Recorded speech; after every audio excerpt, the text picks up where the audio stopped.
Lo udah denger belum? Ada sebuah legenda dari kalangan orang-orang muslim, di mana legenda ini sudah seringkali diceritakan dari mulut ke mulut.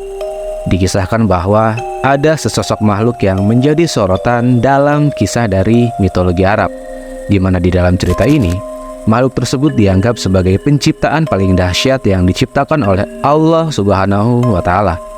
Dan pada pembahasan kali ini, gue akan membahas mengenai Falak, sang ular dunia. Jadi, Falak atau sang ular dunia menjadi pusat perhatian dikarenakan ukurannya yang sangat mengejutkan. Disebutkan bahwa dari ujung ekor hingga ujung kepala, Falak mampu mengisi ruang langit dari lapisan pertama sampai ke lapisan bumi ketujuh. Bahkan, hanya dengan membayangkannya saja, cukup membuat kita merasa ngeri akan kehebatan dari makhluk ini. Namun, tak hanya ukuran yang membuat Falak begitu mengerikan, melainkan kekuatannya yang begitu melegenda di seluruh alam yang ada di dunia. Karena hampir seluruh makhluk yang ada di lapisan bumi ini, dari yang paling kuat hingga yang paling lemah, semuanya merasa gemetar ketika bertatap muka dengan Falak sang ular dunia. Akan tetapi, dikabarkan bahwa walaupun Falak memiliki kekuatan yang luar biasa hebatnya yang bahkan mampu menelan lapisan bumi-bumi kita hingga ke lapisan neraka, Falak tampaknya selalu menahan diri untuk melakukan hal-hal tersebut. Karena semua ini didasari akan rasa takutnya kepada Allah Subhanahu wa Ta'ala. Jadi bisa lo bayangin, Falak yang begitu besar dan hebatnya aja takut sama Allah.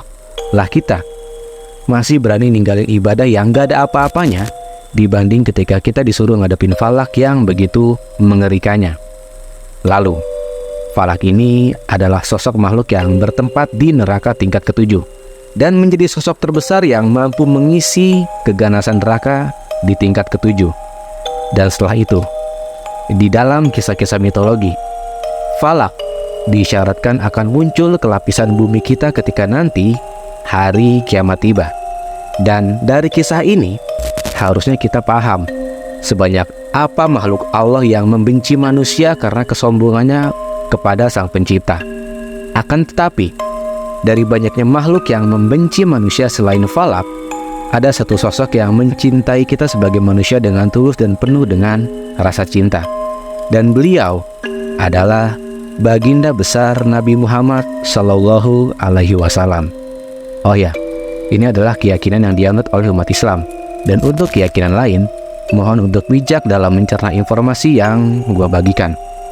So, nggak perlu berlama-lama. Mari kita berasumsi liar di kolom komentar.